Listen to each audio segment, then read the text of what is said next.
Channel night and classes for nurses. सो ओबीजी हमारी एक तरफ चली रही है, तो और मैंने आज जो टॉपिक लिया है वो हमारा सब्जेक्ट का नर्सिंग मैनेजमेंट का टॉपिक है।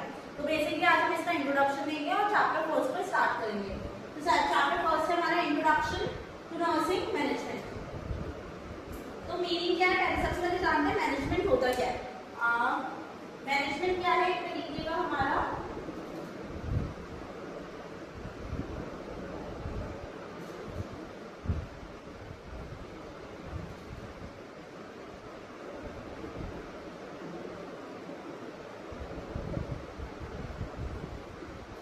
मैनेजमेंट क्या है, how to manage the things, चीजों को मैनेज कैसे करें, हमारा मैनेजमेंट होता है। ठीक है, हमारे पास जो जो चीजें अवेलेबल है उन चीजों को मैनेज करके सीक्वेंस लगा के उन चीजों को हम कैसे यूटिलाइज कर सकते हैं वो हम मैनेजमेंट में देखते हैं। तो बेसिकली अगर मैनेजमेंट को देखा जाए तो मैनेजमेंट में हमारी चार चीजें हम इसमें मान सकते हैं। वर्क को हैंडल करना, चीजों को टेक केयर करना, लोगों को मैनेज करना एंड रनिंग सिस्टम। तो बेसिकली बात करें हैंडलिंग वर्क की, तो मैनेजमेंट में हम क्या देखते हैं कि चीजों को हैंडलिंग वर्क को कैसे किस तरीके से हम हैंडल कर सकते हैं। जो हमारे पास सिचुएशन आई है उस सिचुएशन को हम कैसे एक प्रॉपर मैनेजमेंट कर सकते हैं उस सिचुएशन का। तो उसको हैंडल करने के लिए हमें क्या क्या चीजों की नीड है, उन चीजों को और बेहतर कैसे बना सकते हैं, तो वो वर्क हैंडल होता है। अगर घर का भी कोई काम करते हैं तो हमें उस वर्क के बारे में पहले पूरी पता होना चाहिए किस तरीके से, देन उसको हमें प्लान करना है, देन उसके अकॉर्डिंग उस पर वर्क करना है। तो हमें वर्क को हैंडल करना प्रॉपर्ली आना चाहिए। देन आता है टेकिंग केयर। अब जो भी आप वर्क डन कर रहे हैं उसको टेक केयर भी करना है। जैसे हम बात करें कि कोई भी काम है, अब जैसे हम लोगों ने एक आटा गूंदने के लिए हमने ये चीजें ली, हमने प्लानिंग की कि मुझे आटा गूंदना, मुझे पानी चाहिए, बर्तन चाहिए और आटा चाहिए। ठीक है, तो उसको करने के लिए मुझे और भी क्या चाहिए, मुझे उसमें अपनी पावर का यूज करना पड़ेगा। तो जब भी आप किसी भी चीज को टेक केयर करते हो तो उसके लिए हमें किसकी नीड होती है, पावर की नीड होती है। ठीक है, देन आता है मैनेजिंग पीपल। ठीक है, अब मेरे काम के लिए मुझे एक पर्सन की नीड है, वो काम मैं अकेले कर सकती हूँ। ठीक है, अगर मुझे और भी टीम वर्क में काम करना है तो अकॉर्डिंग टू द वर्क, अगर वर्क के अकॉर्डिंग हम क्या करते हैं, वर्क के अकॉर्डिंग सिस्टम्स के अकॉर्डिंग हमें जितने लोगों की जरूरत होती है उस जगह पर उतने लोगों को लेके चलते हैं।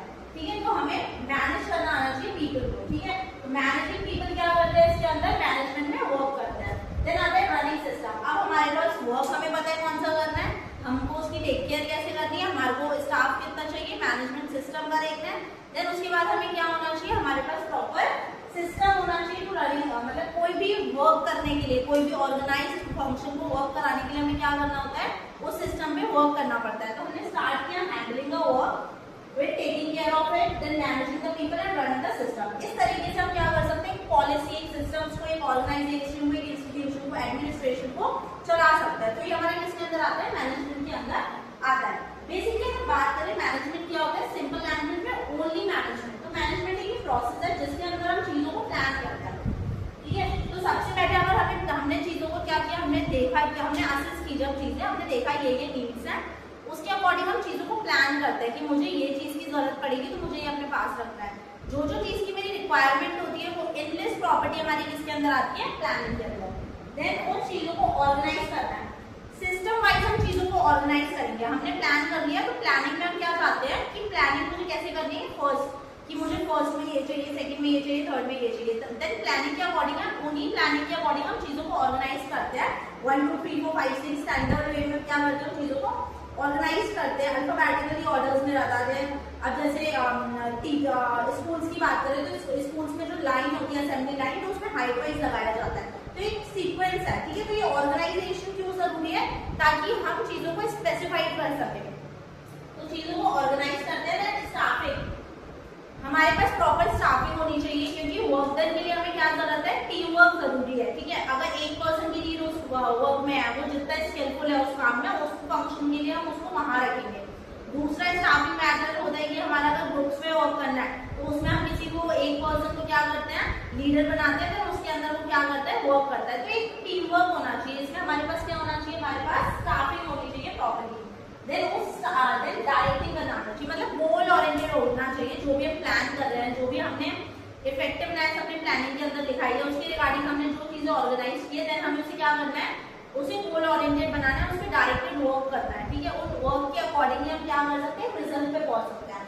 अब ये सारी जो चीजें हो गई, प्लानिंग कर लिया, ऑर्गेनाइज कर लिया, हमारे पास स्टाफिंग भी हो गई, देन उसको रिजल्ट पर भी पहुंचाना है, तो हमें उसमें क्या करना पड़ेगा, एक्शन लेना डायरेक्टिंग का मतलब एक तरीके से बोल सकते हो उस परफॉर्मेंस पे हमें एक्शन परफॉर्मेंस देना है। देन अब जो आप चीज कर रहे हो उसके बाद हमारा क्या आता है, कंट्रोलिंग रिसोर्सेज। अब मैंने कोई भी एक चीज बनाई है, मैंने कोई भी एक चीज मतलब मुझे एक टास्क मिला है, उस टास्क में मैंने टीम वर्क करा है, तो मेरे को सबसे पहले क्या करना पड़ेगा, उस टीम वर्क के लिए मेरे को एक प्रोजेक्ट वर्क मिला है, मेरे को एक मॉडल बनाना है। तो उस मॉडल के लिए मैं प्लान करूंगी कि मेरा टॉपिक क्या है, टॉपिक के अकॉर्डिंग मैं सिस्टम वाइज उनको क्या करूंगी, प्लान करूंगी, मुझे ये चीज चाहिए, ये मेरा बजट है, मुझे इसके अकॉर्डिंग वर्क करना है। तो उसके बाद मैं क्या करूंगी, ऑर्गेनाइज करूंगी विद द सिस्टम पे कि मुझे पहले क्या बनाना है, मॉडल के अंदर मुझे ये रिक्वायरमेंट उसकी फिल करनी है, देन सेकंड ये करनी है, थर्ड ये करनी है। देन उसको फुलफिल करने के बाद मुझे इसमें कितने लोगों की मदद चाहिए होगी, मुझे किससे कंसर्न लेना पड़ेगा, मुझे क्या क्या चीजें, तो वो मेरा इसमें आता है स्टाफिंग डाटा। देन उसके बाद मेरे पास क्या होना चाहिए, डायरेक्टिंग होना चाहिए, मेरा एक गोल होना चाहिए कि वो इफेक्टिव दिखे, जो मैंने प्लान किया है, जो मैंने ऑर्गेनाइज किया है, वो एक ही बार में पसंद है, अगर नहीं आता तो मुझे उसमें और अच्छा कैसे परफॉर्मेंस देना है, वो हमारे किसमें आएगा, डायरेक्टिंग, मतलब मुझे एक्शन करना है उसके अंदर, जो मैंने प्लानिंग की थी, जो ऑर्गेनाइजिंग की थी, जो स्टाफिंग पैटर्न था मेरा, उसके बाद मैंने उसको डायरेक्ट किया, उसको एक्शन में लेके आई। देन एक्शन के बाद मुझे क्या देखना है, जो रिसोर्सेज की मुझे नीड है उन्हें कंट्रोल करना भी मेरे को आना चाहिए, बिकॉज रिसोर्सेज है आपके पास, अगर आपको पता नहीं कि वो आपको यूटिलाइज कैसे करना है तो आप अपने मैनेजमेंट को एक तरीके से वर्कआउट नहीं कर पाओगे। ठीक है, तो मैनेजमेंट में हमारा कंट्रोलिंग रिसोर्सेज मतलब जो जो रिसोर्सेज मेरे रिक्वायरमेंट में है मुझे उन्हें अब यूज करना भी आना चाहिए, हाउ टू यूज इट। तो इधर कंट्रोलिंग का मतलब स्ट्रॉन्गली है, हमें उसका रिसोर्सेज में यूज कैसे करना है, यूटिलाइज कैसे करना है, वो है, ताकि हम क्या कर पाए, गोल्स को अचीव कर पाए इफिशिएंटली और इफेक्टिवली। इफिशिएंटली मतलब जितना रिक्वायरमेंट है, ठीक है, स्केलेबल के बेसिस पर मैंने बोला था स्टाफिंग हम कैसे रखेंगे, स्केल के बेस पर रखेंगे, कॉन्फिडेंस के बेस पे रखेंगे, तो वो कैसा होना चाहिए, इफिशिएंटली होना चाहिए, जितनी रिक्वायरमेंट है मुझे उतना ही देना है, प्लस उतनी ही रिक्वायरमेंट है, जितनी रिक्वायरमेंट है मुझे उसे बेस्ट क्या करना है, उसे प्रेजेंट करना है। ठीक है, बेस्ट आउटकम मुझे मिलना चाहिए। इफेक्टिव इफिशिएंटली बात करें तो मुझे आउटकम क्या देना है, बहुत अच्छा देना है, और जो इफेक्टिवली है वो हमारा किसके अंदर आएगा, जो प्रेजेंट वे है वो उतने में उतना ही प्रेजेंट अच्छे से होना चाहिए। तो बेसिकली अगर बात करें सिंपल मैनेजमेंट की, तो मैनेजमेंट क्या है, मैनेजमेंट एक ऐसी प्रोसेस है जिसके अंदर हम क्या करते हैं, प्लानिंग करते हैं, ऑर्गेनाइजिंग करते हैं, स्टाफिंग होनी चाहिए, देन क्या होना चाहिए हमारे पास, डायरेक्टिंग होनी चाहिए एंड कंट्रोलिंग रिसोर्सेज, ताकि हम क्या कर सके, अपने गोल को अचीव कर सके, ताकि वो गोल जब अचीव होगा तो वो क्या शो करेगा, इफेक्टिवनेस शो करेगा, और प्रॉपर इफिशिएंटली हम उसको क्या करके चलते हैं, स्किलफुल बेस पर हम उसको लेकर चलते हैं। देन बात करते हैं मीनिंग, अगर सिंपल में देखा जाए तो ये क्या है, गेटिंग वर्क डन, हमें अपना काम करना है with the help of the people in an organised वे।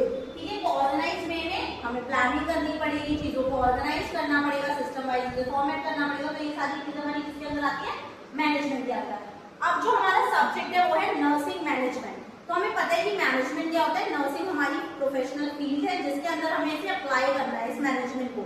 तो हम क्या करते हैं, हमारे लिए सबसे ज्यादा क्या इंपॉर्टेंट है, पेशेंट। ठीक है, तो पेशेंट जब बात होती है पेशेंट की, तो पेशेंट से रिगार्डिंग हम उसकी केयर को प्लान करना है, चीजों को ऑर्गेनाइज करना है, जो आर्टिकल्स, जो इक्विपमेंट्स, जो नीडेड है उसको, जो आर्टिकल्स हमको ऑर्गेनाइज करना आना चाहिए। मैं एग्जाम्पल के थ्रू ये बता रही हूँ कि हमारी नर्सिंग फील्ड है, तो हम अगर एडमिनिस्ट्रेशन भी करते हैं तो हमें सारी चीजों को प्लान करना पड़ता है, ऑर्गेनाइज करना पड़ता है। इंस्टीट्यूशनल एजुकेशन में भी देखें तो हम चीजों को ऑर्गेनाइज करेंगे, प्लान करेंगे, सिस्टम फॉलो करेंगे, ठीक है, बजट बनाएंगे, तो उस रिसोर्सेज मैनेजमेंट करेंगे, तो ये सारी चीजें हमारी किसके अंदर आएगी, नर्सिंग मैनेजमेंट के अंदर। तो ये नर्सिंग मैनेजमेंट की बात करें तो नर्सिंग मैनेजमेंट में ये क्या है, इसका एप्लीकेशन, ठीक है, ये एक तरीके का ऐसा प्रोसेस है जिसको हम अप्लाई करते हैं अपने मैनेजमेंट में, नर्सिंग मैनेजमेंट में।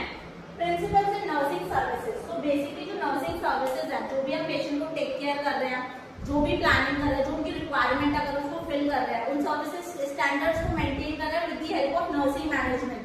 तो वो क्या करेगी, उसकी क्वालिटी को इनहैंस करेगी, क्वालिटी प्रॉपर बनाएगी और पेशेंट की हेल्प करेगी ताकि उसे प्रॉपर टेक केयर मिल पाए। तो बेसिकली इसमें जो नर्सिंग मैनेजमेंट का काम होता है, वो काम क्या होता है, क्वालिटी ऑफ केयर प्रोवाइड करना। ठीक है, क्वालिटी ऑफ केयर जिसमें स्टैंडर्ड्स आ जाते हैं, जिसमें पॉलिसीज आ जाती है, जिसमें रिस्ट्रिक्शंस होते हैं थोड़े से, ठीक है, जिसमें एडमिनिस्ट्रेशन क्या होता है, हायर है, उसके अकॉर्डिंग हमें वर्क करना पड़ता है। तो हम चीजों को वहां पर प्लान करेंगे कि हमें पेशेंट के लिए क्या क्या करना है, सिस्टम वाइज कंट्रोल करना आना चाहिए, रिसोर्सेज का यूज करना आना चाहिए, उन रिसोर्सेज को हमें क्या करना है, किन जगह पर कैसे यूटिलाइज करना है वो आना चाहिए, देन प्रॉपर टीम वर्क होना चाहिए, कम्युनिकेशन होना चाहिए, वो सारा हमारे किसके अंदर आता है, नर्सिंग मैनेजमेंट के अंदर। तो बेसिकली हमें चीजों को मैनेज करना, कैसे हैंडल करना है वर्क को इन आवर नर्सिंग फील्ड, वो हम किसके अंदर पढ़ते हैं, नर्सिंग मैनेजमेंट के अंदर पढ़ते हैं। ठीक है, बात करते हैं डेफिनेशन की। तो nursing management is the process, ये एक ऐसी प्रोसेस है जो मैंने पहले ही बताया था, जिसके अंदर हम क्या कर रहे हैं, planning, organising, then staffing, directing and controlling nursing services. ठीक है, जिससे क्या करते हैं, प्रोवाइड करते हैं क्वालिटी ऑफ केयर। ठीक है, हम अपनी नर्सिंग फील्ड में क्या प्रोवाइड करते हैं, क्वालिटी ऑफ केयर पेशेंट को प्रोवाइड करते हैं। तो बेसिकली हमारी डेफिनेशन, नेक्स्ट हम देखते हैं कि इसके यूजेस क्या है हमारी नर्सिंग के अंदर। तो नेक्स्ट हम देखेंगे कि नर्सिंग मैनेजमेंट को हम क्यों स्टडी कर रहे हैं अपनी नर्सिंग फील्ड में, कि इसकी क्या रिक्वायरमेंट है, हम क्यों यूज कर रहे हैं। ठीक है, क्यों स्टडी करते हैं इसके बारे में। तो बेसिकली मैंने पहले ही बताया था कि इसको इम्प्रूव करती है, क्वालिटी ऑफ केयर को इम्प्रूव करती है, पेशेंट की क्वालिटी ऑफ केयर को इम्प्रूव करना। अब हम जो नर्सिंग मैनेजमेंट में हमारे लिए दो फील्ड में पढ़ रहे हैं, तो नर्सिंग मतलब पेशेंट के लिए, हमारे क्लिनिकल सेटिंग के लिए, और एक हमारे इंस्टीट्यूशनल के लिए, जो हम क्या करते हैं अपनी इंस्टीट्यूशनल मतलब अपनी जो कॉलेज लाइफ है, जो अपनी कॉलेज में जो हम एक पूरा अकॉर्डिंग टू द एक डिसिप्लिनरी वर्क करते हैं, उसमें इसका यूज है, और हमारे क्लिनिकल में इसका कैसे यूज है। तो हमें वो सारी नर्सिंग मैनेजमेंट को हम इसमें डील करते हैं। तो बेसिकली हमें क्या करना है, क्वालिटी ऑफ केयर को हमें क्या करना है, प्रोवाइड करनी है। ठीक है, तो क्वालिटी ऑफ केयर हम तब दे पाएंगे जब नॉलेज होगी, स्किल्स होगी। ठीक है, तो जो हमने अपनी क्लिनिकल सेटिंग में जो भी हमने सीखा उसको अप्लाई हम तब कर पाएंगे जो हमने अपनी नॉलेज में सीखा है। तो हमें क्वालिटी ऑफ केयर क्या करनी है, पेशेंट को प्रोवाइड करनी है। ठीक है, तो बेसिकली हम इसको इसलिए स्टडी करते हैं ताकि इफेक्टिव, स्किलफुल, एक प्रॉपर केयर हम पेशेंट को दे पाए। जैसे कि हम सीखते हैं अपनी नर्सिंग में कम्युनिकेशन, तो बेसिकली जो पूरी सेटिंग है कम्युनिकेशन से ही स्टार्ट होती है। पेशेंट और आपका जो कम्युनिकेशन अगर वो प्रॉपर है तो उसकी डिसीज डायग्नोज करने में, पेशेंट की डिसीज को डायग्नोज करने में डॉक्टर्स को और नर्सेस को प्रॉब्लम नहीं आती है, तो इजीली डायग्नोज कर पाती है। कम्युनिकेशन अच्छा है तो प्रॉपर्ली वो पेशेंट को क्या कर पाती है, मेडिकेशन दे पाती है, प्रोसीजर्स अच्छे से अप्लाई कर पाती है उनके ऊपर। तो बेसिकली किसमें हेल्प करता है, to provide quality of care. Next हम बात करें टू यूज रिसोर्सेज प्रॉपर्ली। अब इसमें हमारा काम क्या होता है, ये जब हम देखते हैं तो हमने पहले ही देखा था इसकी डेफिनेशन में, प्लानिंग होनी चाहिए, ऑर्गेनाइजेशन होना चाहिए, स्टाफिंग होनी चाहिए, रिसोर्स को मैनेजमेंट करना आना चाहिए। तो बेसिकली हम यहाँ पर सीखते हैं कि रिसोर्सेज को कैसे यूज करना है, उनका यूटिलाइजेशन कितना ज्यादा जरूरी है, इमरजेंसी कंडीशन में हमें कौन कौन से रिसोर्सेज का यूज करना है। पहले से हमें प्लान करके रखना है कि हमारे पास ये कंडीशन ऑकर हो सकती है, ये क्राइसिस आ रहा है, तो हमें किस तरीके से रिसोर्सेज का यूज कर रहा है, जिस पर ज्यादा नीड है उसको देना है, जिसको ज्यादा नीड नहीं है उसके लिए थोड़ा सफिशिएंट रखना है। तो ये चीजें हमें पता होनी चाहिए।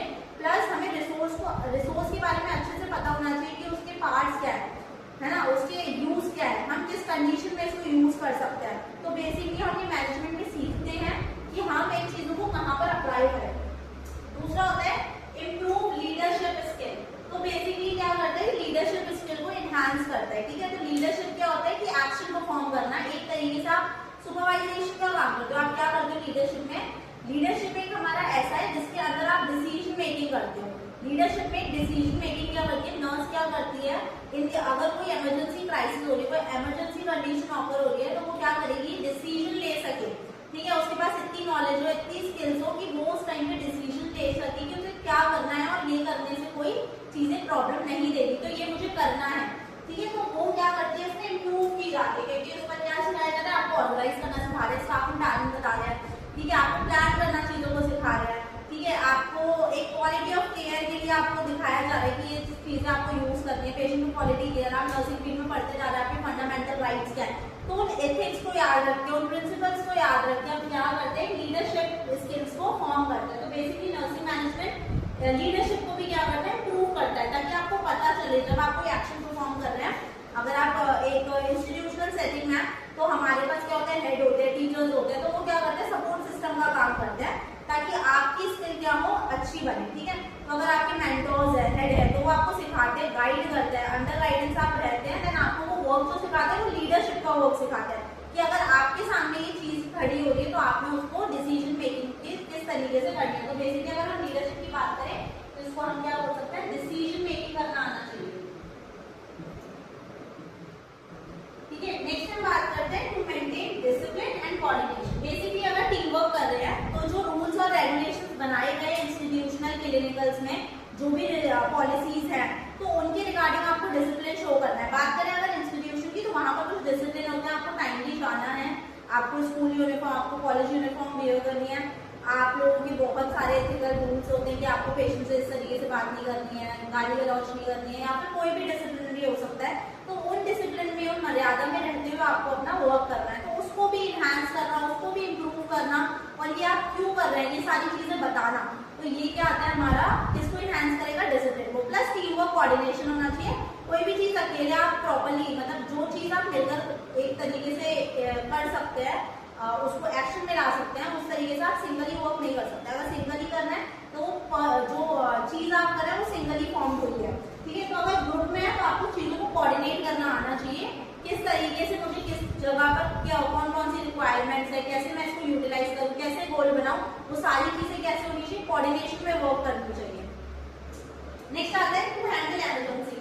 तो हमारे पास क्या है, हमारे पास जैसे हम क्लिनिकल की बात करें तो हमारे पास इमरजेंसी वार्ड होता है, ईडी डिपार्टमेंट होता है। तो उस ईडी डिपार्टमेंट में हम जो पेशेंट्स आते हैं, जो बहुत ज्यादा इमरजेंसी पेशेंट होते हैं, तो हम उनके लिए पहले से प्लान करते हैं कि हमारा मॉनिटर चालू होना चाहिए, हमें पेशेंट की हालत देखी, हमने उसे डायग्नोज, हमने चीजों को असेस किया है, देन जो जो मुझे नीड है इमरजेंसी डिपार्टमेंट में पहले से ही रखते हैं, ये रिक्वायरमेंट हो सकती है, ज्यादातर इस तरीके के पेशेंट्स आते हैं। तो हमारे को क्या करना है, सिचुएशंस में ये कंडीशन होने से पहले हमें क्या करना है, उस चीजों के बारे में नॉलेज होनी चाहिए, ताकि उस इमरजेंसी क्राइसिस को हम कैसे रिड्यूस कर सकते हैं, ठीक है, बिल्कुल कम कर सकते हैं।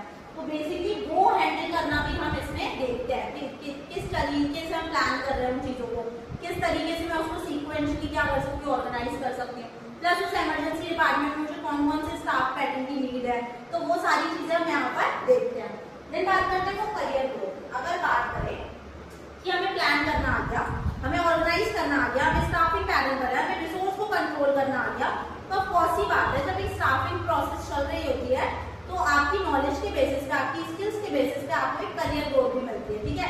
मतलब बोल सकते हैं रिवॉर्ड मिलता है, ठीक है, रिवॉर्ड मिलता है, ठीक है, आप लोगों को अप्रिशिएट किया जाता है। तो ये करियर ग्रोथ के लिए क्या होता है, बहुत ज्यादा इंपॉर्टेंट होता है। अगर आपको मोटिवेशन नहीं मिल रहा है, अगर आपको रिवॉर्ड नहीं मिल रहा है, तो हो सकता है वो नेगेटिव में आप लेके जाए, पर अगर मोटिवेशन मिल रहा है, प्लस एप्रिसिएशन मिल रहा है, सारी चीजें आपको मिल रही है, रिवॉर्ड प्रेजेंट हो रहा है आपके लिए, तो वो चीजें क्या करती है, आपके करियर ग्रोथ में बहुत ज्यादा हेल्प करती है। तो यहाँ पर वो चीज भी देखने के लिए मिलती है, ठीक है। नर्सिंग मैनेजमेंट में बात करते हैं, नर्सिंग मैनेजमेंट में कुछ ऑब्जेक्टिव्स भी होते हैं। अब ऑब्जेक्टिव्स क्या होते हैं नर्सिंग मैनेजमेंट के, इससे हम अपनी नर्सिंग फील्ड में किस तरीके से फंक्शन आउट कर सकते हैं, ठीक है, किन चीजों को प्रमोट कर रहा है। तो बेसिकली क्या करता है, high quality of care. Nursing field के अंदर बेसिकली क्वालिटी ऑफ केयर क्या करता है, ये प्रोवाइड करता है, ठीक है। क्वालिटी ऑफ केयर मैंने ऑलरेडी बताया है कि proper quality of care, good communication होना चाहिए, प्लानिंग करना आना चाहिए, चीजों को ऑर्गेनाइज करना आना चाहिए, स्किलफुल होनी चाहिए, नॉलेज प्रेजेंट होनी चाहिए, ठीक है। तो ये क्या करता है, हाई क्वालिटी नर्सिंग केयर क्या करता है, प्रोवाइड करता है। Then efficient use of resources, हमें पता होना चाहिए कि रिसोर्सेज का किस तरीके से यूज करना है, ठीक है। रिसोर्सेज अगर हमें पता ही नहीं कि हमें ये किसके लिए यूज करना है, ऑक्सीजन मास्क का मुझे यूज नहीं पता कि ऑक्सीजन मास्क का क्या यूज है, तो मैं उसे अप्लाई नहीं कर सकती हूँ। मुझे अगर नॉर्मल ऑक्सीजन की वैल्यू नहीं पता, तो मेरे को पता ही नहीं कि मैं उस ऑक्सीजन को क्यों लगा रही हूँ। तो वो सारी चीजें हमें यहाँ पता होनी चाहिए। अगर मुझे उसके यूज पता है तो मैं इफेक्टिवली क्या कर सकती हूँ, पेशेंट को चीजें प्रोवाइड करवा सकती हूँ, ठीक है। तो वहीं पर अगर हम बात करें टीचिंग की, इंस्टीट्यूशनल की, तो वहां पर हमको क्या बनाया जाता है, कुछ प्लानिंग बनाई जाती है, बजट फॉर्म होता है, ठीक है। जो बच्चे होते हैं उनके लिए क्या बनाया जाता है, पूरा टाइम टेबल बनाया जाता है, उन टाइम टेबल के अकॉर्डिंग वो चैप्टर्स कंप्लीट कराने होते हैं, ठीक है। तो बेसिकली क्या होना चाहिए, हमें इंश्योर करना है कि बेसिकली जो मेरे रिसोर्सेज है वो प्रॉपर्ली मेंटेन है कि नहीं है। अगर रिसोर्सेज मेंटेन नहीं होंगे, रिसोर्सेज को यूज करना नहीं आता होगा, जैसे एवीएट्स को हम अपनी प्रेजेंटेशन के लिए यूज करते हैं ताकि उसे अच्छा बनाया जाए। तो अगर मुझे उसका यूज ही नहीं पता कि मेरे को कब कौन सी चीज बनानी, कब मुझे पैम्पलेट शो करनी है, कब मुझे लेसन प्लान देना है, कब मुझे, तो ये सारी चीजें क्या करती हैं, ये इधर यहाँ पर हम सीखते हैं कि इनको यूज कैसे करना है, इनकी इफेक्टिवनेस और कैसे इंप्रूव कर सकते हैं। तो बेसिकली हमको इसमें भी हेल्प करता है। देन हेल्प करता है to maintain discipline and coordination. अगर हमने चीजें सीखी है अपने नर्सिंग मैनेजमेंट के अंदर, तो हमें पता है कि हमें डिसिप्लिन और कोऑर्डिनेशन को किस तरीके से मेंटेन करना है। देन ये स्टाफ परफॉर्मेंस को भी क्या करते हैं, इम्प्रूव करता है, ठीक है। स्टाफ का जो परफॉर्मेंस हो रहा है, अगर स्टाफ को प्रॉपर रिवॉर्ड्स मिल रहे हैं, एक अपॉर्चुनिटी मिल रही है, पहले वो लोअर पर थे, पहले वो मतलब एक लोअर पोजीशन पे थे, देन वो हायर पोजीशन में नॉर्मल स्टाफ, एक नर्सिंग स्टाफ का देन सुपरिटेंडेंट अटेंडेंट हो जाता है, या हायर वार्ड का क्या होता है, वो वार्ड लीडर होता है। वार्ड में एक तरीके से क्या होता है, वार्ड एडमिनिस्ट्रेशन करता है प्रॉपर्ली। तो वो हमारा क्या करते हैं, पोजीशन अपवर्ड दी जाती है, मतलब उसके स्किल्स के बेस पे, उसके नॉलेज के बेस पे, ठीक है। तो वो हम क्या करते हैं, स्टाफ परफॉर्मेंस इससे क्या होती है, इंप्रूव होती है। क्योंकि अगर करियर में ग्रोथ मिल रहा है, अपने अंदर रिवॉर्ड्स मिल रहा है, एप्रिसिएशन मिल रहा है, मोटिवेशन मिल रहा है, तो वो और अपनी नॉलेज को क्या करते हैं, एनहांस करते हैं, उसको वर्कआउट करते हैं, तो जिससे बेसिकली जो स्टाफ का परफॉर्मेंस है वो अच्छा हो जाता है। देन अचीव ऑर्गेनाइजेशनल, अब ये क्या करते हैं, ऑर्गेनाइजेशनल गोल्स अचीव करने के लिए भी वर्क करता है। मतलब एक ऑर्गेनाइजेशन को क्या चाहिए, प्रॉपर्ली वर्कआउट चाहिए, ठीक है, ऑर्गेनाइजेशन में प्रॉपर फंक्शन होना चाहिए, वो अपने गोल्स को क्या कर सके, ओरिएंट कर सके। तो बेसिकली आज के लिए बस इतना ही।